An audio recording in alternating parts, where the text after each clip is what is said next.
दापट गरिएको छैन। ठिकै छ। अब देवर छन्, देवरले अब सबै कुरा समस्या गरेछन्। अब दुःख त अब आफ्नो जोडान भए जस्तो नभए के हुन्थ्यो, अरू त हेर्ने छ।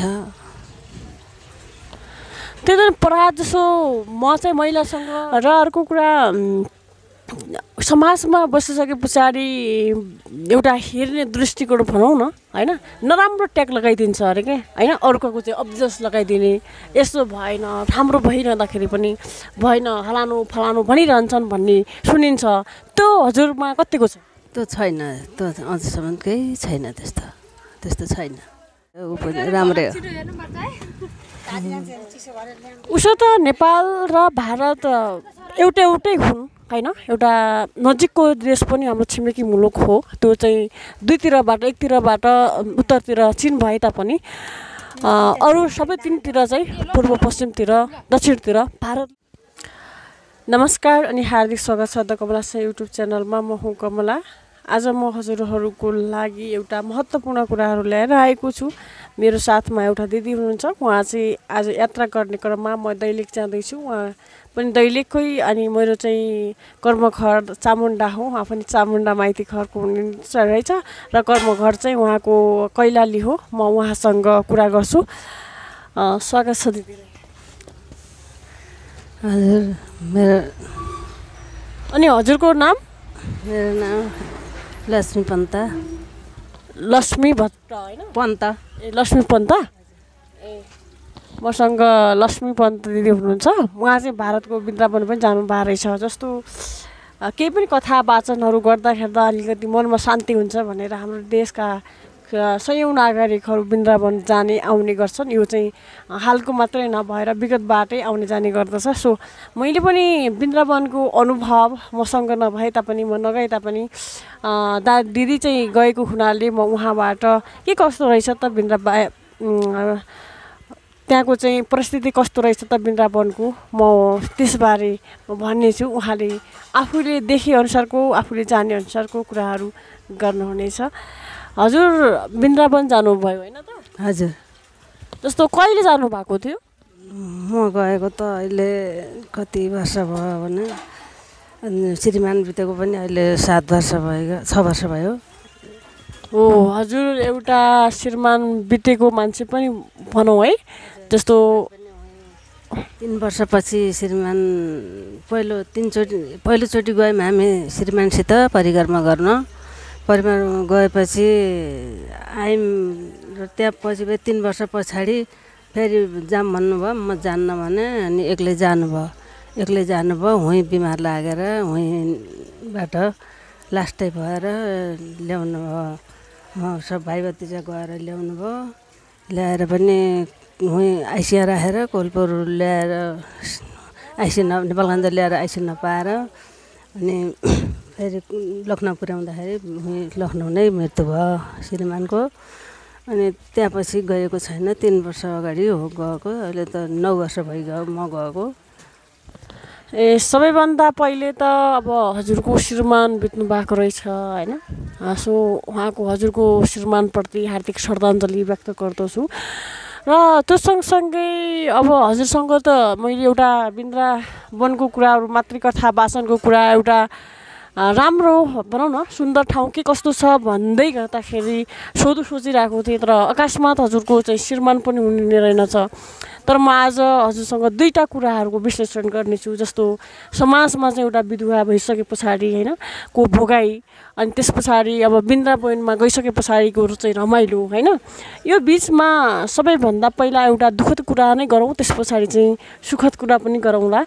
जस्तो हजुरले आफ्नो श्रीमान गुमाएको जस्तो समथिङ 2 वर्ष 3 वर्ष श्रीमान त गएको त अहिले 6 वर्ष भइगयो।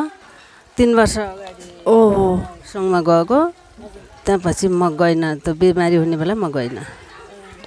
उहाँ हुनु भएको 3 वर्ष भयो या 6 वर्ष भयो? पहिला गएर हामी आएको 3 वर्ष पछाडि फेरि जानुभयो।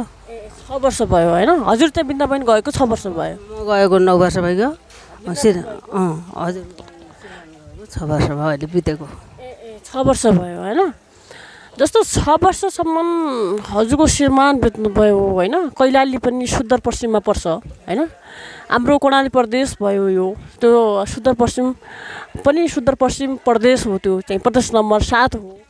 त्यसमा जस्तो विधवा भइरहँदाखेरि तपाईँले भोगेका केही त्यस्ता भोगाइहरू छन्, त्यस्ता समस्याहरू अथवा केही पनि समाजले हेर्ने दृष्टिकोण राम्रो तरिकाले हेरौँ या चाहिँ नराम्रो तरिकाले हेरौँ होइन। विधवा भइसके पछाडि आफूलाई कतिको अप्ठ्यारो हुँदो रहेछ त्यो समाजमा बसिसके पछाडि।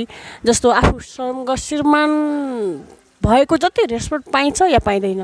पाइँदैन, त्यस्तो हुँदैन। अलिअलि सबैले अलिकति अब दुःख सबै म छु त सबै भन्छ, अब दुःख त सबै आफैले गर्नुपर्छ। त्यति अब अन्जसम्म त कसैले दपट गरिएको छैन। ठिकै छ, अब देवर छन्, देवरले अब सबै कुरा समस्या गरेछन्।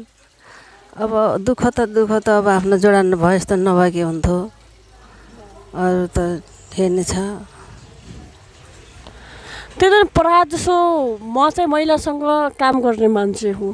म ठाटीकान गाउँपालिकाको अहिले ठाटीकान गाउँपालिकाको महिला सङ्घको अध्यक्ष हुँ र सँगसँगै म चाहिँ कर्णाली प्रदेशको सामुदायिक विद्यालय व्यवस्थापन समितिको सदस्य पनि हुँ। र म आफू महिला भएकै हैसियतले हजुरहरूको गुनासोहरू सुन्न पाउँछु होइन, सुन्न खोज्छु पनि है। सो मैले धेरै महिलाहरूसँग काम गर्दाखेरि मैले विधवाहरू, डिभोर्स भएको महिलाहरूसँग उनीहरूसँग म धेरै समय चाहिँ बिताउने गर्छु। अनि आज पनि यात्राकै क्रममा सायद भाग्यले पनि जुराएर होला आज हजुरसँग पनि भेट जुर्यो। म हजुरसँग भेट हुन पाउँदा म निकै खुसी छु। र अर्को कुरा, समाजमा बसिसके पछाडि एउटा हेर्ने दृष्टिकोण भनौँ न होइन, नराम्रो ट्याग लगाइदिन्छ अरे क्या होइन। अर्कोको चाहिँ अब्जस लगाइदिने, यस्तो भएन, राम्रो भइरहँदाखेरि पनि भएन, हलानु फलानु भनिरहन्छन् भन्ने सुनिन्छ। त्यो हजुरमा कतिको छ? त्यो छैन, त्यो अझसम्म केही छैन, त्यस्तो छैन। जस्तो हजुरसँग छोराछोरी कतिवटा छ?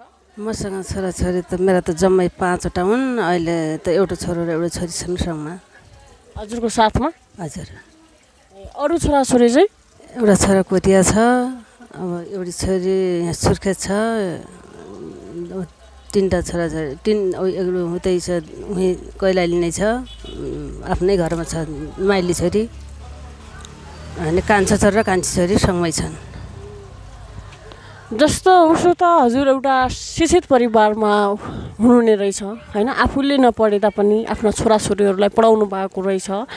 सो त्यसैले पनि होला अहिले अर्थतन्त्रमा पनि एकदम मजबुत हुनुहुने रहेछ होइन। एउटा आय आर्जन त वैदेशिक रोजगार भए तापनि भने त्यसैले गर्दाखेरि समस्या त्यति भोग्नु भएको रहेनछ। त्यस्तो एकदमै सबै महिलाहरूलाई यस्तै होस् भन्न चाहन्छु र यस्तै होस् भनेर कामना गर्छु। र आगामी दिनमा पनि हजुरहरूको दिनचर्या यसरी नै राम्रो तरिकाले चलोस्।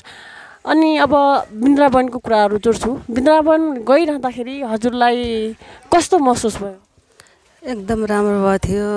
अब के गर्ने, अब हामीलाई राम्रै हुन्छ भने अब गुरु मानेका छौँ हामीले, कोरबोल छन् हाम्रा, अनि उहाँ गुरुसित गयौँ, ठिकै नै भयो, राम्रै भयो, अरू ठिकै नै हो।